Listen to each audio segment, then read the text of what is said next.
درگاہ حضرت بختیار کاکی رحمۃ اللہ علیہ کے گھرانے کا روح پرور معجزہ۔ بسم اللہ الرحمن الرحیم۔ دوستو، اولیاء اکرام کے گھرانے وہ چراغ ہوتے ہیں جن سے صرف روشنی نہیں، رحمت بھی پھوٹتی ہے۔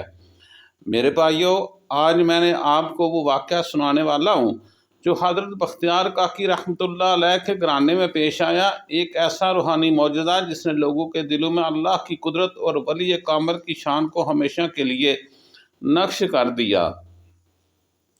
کہتے ہیں ایک دن حضرت بختیار کاکی رحمۃ اللہ علیہ کے گھرانے میں شدید پریشانی کا وقت آیا۔ گھر کے اندر تنگی، بیماری اور بے چینی کی لہر چھا گئی تھی۔ بظاہر کوئی راستہ نظر نہیں آتا تھا، لیکن اہل دل کہتے ہیں کہ جہاں دنیا کے در بند ہو جائیں وہاں اللہ اپنے خاص بندوں کے وسیلے سے غیبی مدد اتار دیتا ہے۔ اسی پریشانی کی گھڑی میں رات کے آخری پہر جب ساری دنیا سو رہی تھی، درگاہ کے بڑے صحن میں ایک نورانی روشنی نمودار ہوئی۔ وہ روشنی میرے بھائیوں کوئی عام نہ تھی، گویا آسمان سے اترتی ہوئی رحمت نے گھرانے کو گھیر لیا ہو۔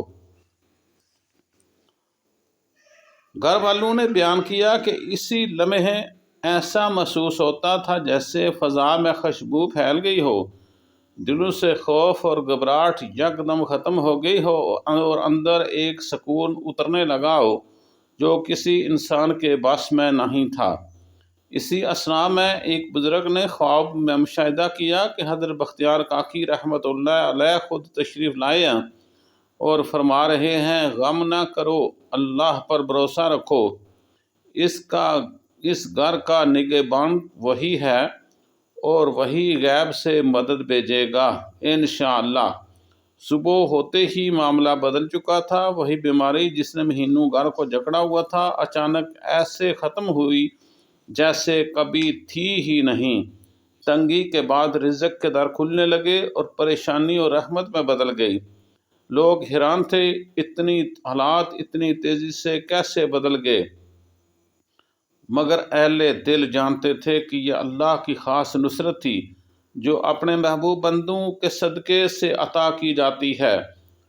میرے بھائیو، یہ واقعہ آج تک درگاہ میں آنے والوں کے لیے ایک نمونہ تھا اور ان کے درمیان ذکر ہوتا رہتا ہے اس بارے میں، اور ہر آنے والا یہی سمجھ کر واپس جاتا ہے کہ جہاں اللہ کے دوستوں کی نسبت ہوتی ہے وہاں محرومی نہیں آیا کرتی۔ آخر میں یہ بات ضرور یاد رکھیں، اولیاء اللہ معجزے نہیں دکھاتے، معجزے دکھاتا ہے اللہ، مگر وہ دل چنتا ہے جو اس کی پیاروں سے جڑا ہوا ہوتا ہے۔ اللہ تعالی ہمیں اولیاء کرام کی سیرت پر چلنے کی توفیق عطا فرمائے، آمین۔